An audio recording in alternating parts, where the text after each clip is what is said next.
They come from all around, but mostly nearby. A son, daughters, and their offspring, to partake of a tradition planted so deep in southern soil, you might wonder which came first, sweet tea or dinner at Mama's. And of course, it really doesn't matter which, because it all comes together just right here, in a grand weekly paean to food, faith, and family.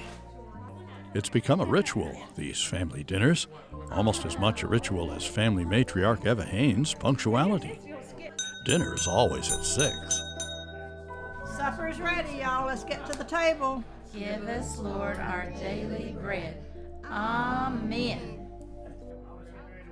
Royalty may have marveled over a table like this in ages past. Most of the family dinner comes from the garden outside, and all of it is delicious. But it's not polite to watch people eat, especially if you can't partake yourself. So, for the moment at least, we'll say goodbye to these good folks and start thinking, well, Christmas thoughts. Because it's that kind of story.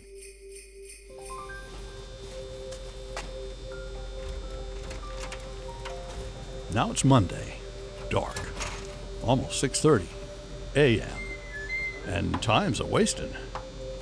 As even overnight, more orders have poured into this small family bakery in Clemens, just southwest of Winston-Salem. The day starts early for these ladies, who greet one another like family, and then get ready to bake cookies, a process so familiar that it's like putting on a time-worn, comfy old pair of shoes to come to work here, as many of these folks have been doing for a long time. And Mrs. Haynes handmade Moravian cookies. If you take Christmas giving at all seriously, you no doubt already know about Mrs. Haynes' delectable products, those thin-as-a-wisp cookies that, well, to say melt in your mouth is totally inadequate, because words can't possibly convey what it's like to take that first delightful bite. Oh yeah, now that's a cookie. But only one of Mrs. Haynes' tasty cookie choices, which come in a variety of tempting flavors, including chocolate, which they're baking today. But one of Mrs. Haynes' most emblematic cookies has a long history, and is as much a part of these parts as, well, as Old Salem and the Moravians themselves. In fact, it's the cookie people often think of first when they think Moravian, the ginger cookie. It's a cookie that they brought over here, a recipe from Europe, from Germany, and most any of those countries have a recipe that's similar to the ginger cookies. Which arrived here in the mid-1700s with a group of Moravians, Protestant settlers from Pennsylvania by way of Germany, and before that, Moravia, now part of the Czech Republic, to settle their community of Salem. Not long after they arrived in what they called Carolina land, the Moravians got right to work, clearing space in the center of a 100,000-acre Wachovia tract where they'd chosen to build their congregational town, and set about carving a thriving community out of the wilderness. They had schools. They started and they had music, and they had crafts, and everything was, they tried to do everything perfect. I think that's was mixed in with the faith, that do your best. A trait that flowed down through the generations of Moravian families, with names like Spock, Fischel, and Foltz on her side. And of course, Haynes. My ancestors settled on the outskirts of Wachovia tract. They did not want to be in the town part. They wanted to be on the outside, but close enough where they could go in and barter and trade with them. Everybody in this area used to make a ginger cookie, all families. It was a tradition. They would store them, and it was a treat they had at Christmas time. My very earliest memories are of my mother making cookies in the wood cook stove.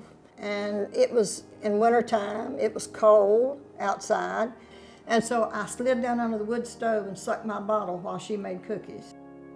It wasn't meant to be a business back then, but the cookies became very popular. She had customers in Winston that she sold them to, and it was to supplement the farm income.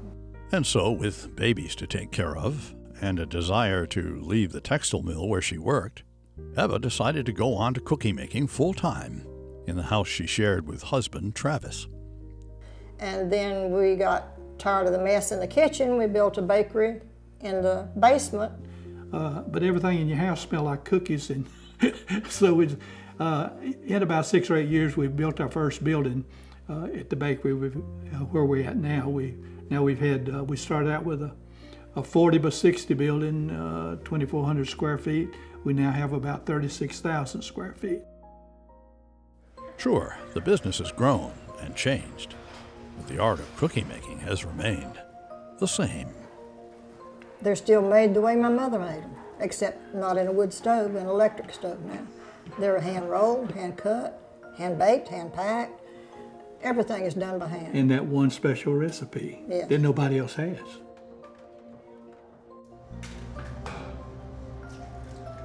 No powdered eggs, no frozen eggs, all fresh eggs. We use all pure spices, no artificial. But we haven't changed our recipe since we started, other than the fact that we've now no trans fats and things that we've been required to do.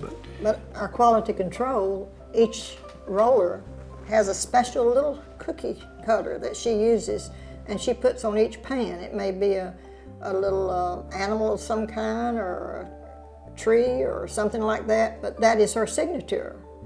And then we'll know who made that pan of cookies. We can say that was Carol's cookies or Mary's cookies, and Mary, you need a little bit more flour, you need a little less flour, or need a little thinner, a little thicker. So we know who made that. So that's our quality control, is those little shapes of cookies that we make.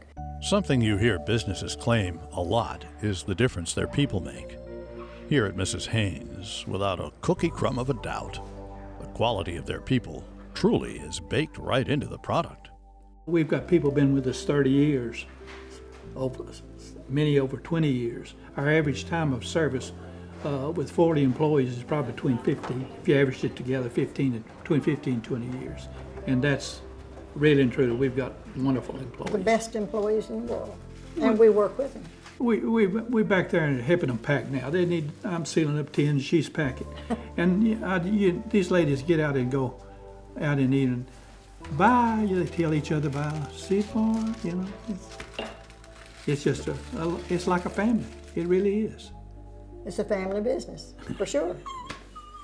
You might think that after being in business so long and 60 plus years of marriage, a couple with this many work years between them might want to lean back in their well-earned rockers and take things easy. But not so here. As you've seen, both Senior Hayneses remain active in their business, but they have plenty of help too. The bakery that started in a home kitchen over 50 years ago now has second and third generation family members on the job. It's a family affair. My family is very important to me. We all pitch in, but the two oldest ones are now in charge of the bakery, Mike and Mona. Mike is a hard worker, and he's very meticulous in his record, but he doesn't trust computers. He has his line paper that he does everything in, just so, and he and Mona get into it a lot about his record keeping, but it's meticulous record keeping, and he knows what he's doing. Mike's in charge of purchasing, he's in charge of shipping, he's in charge of the dough making and payroll and everything. But he's very conscientious. Mona is in charge of marketing. President of our company, what she does is in charge of marketing. She handles all the creative side of the bakery, and she's very good at it. For over half a century, the little family-run business had held its own against the big shots, until one day, the cookie crumbled. As a business, from 1960 to 2008, we did the same thing every year. Make all the cookies we could and sell all we made. 2008, the economy got us and everybody else. We had a lot of businesses that may order 200 or 300 gifts. Some of them were gone, some of them couldn't afford it, but we were interested in those 40 employees we had. And so we met with them, we cut back our work week from 5 to 4 days for 9 months. And then the following year, we only worked 3 days, 3 months of 4-day work week. Then, out of the blue, a small mention in a big magazine helped Eva and Travis turn the corner. And At the end of the year, in September, we went to 5.5 days because we found out that Oprah liked our cookies and she'd picked it as one of her favorites. And she said it wouldn't be Christmas unless her pal Quincy Jones sent her Miss Haynes' thin wafer cookies. And this really helped us get back on our feet a tremendous amount, because we had a lot of people here in Winston-Salem that didn't even know we were here, but they wanted to go see this place. And they're still coming. And they're still coming, and they're bringing their friends. Back when she was a child learning how to bake cookies from her mother, Eva says that everyone felt like kin, with the idea of family extending first to church and then to community. That feeling of kinship still remains, especially within the community of Moravians that so infuses the Haynes family lives with their rich history of worship and music, including the brass bands that are so much a part of Moravian congregations, here at Friedberg Moravian Church and elsewhere in this area where so many Moravians first made their homes in the 18th century.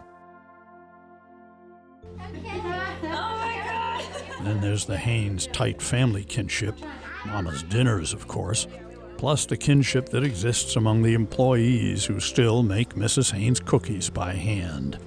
And very much a part of all of their lives, the extended kinship with their customers, who come to buy those delectable Mrs. Haynes handmade Moravian cookies from all over our state and beyond. We've been blessed. That's all you can say. We didn't do it. Yeah.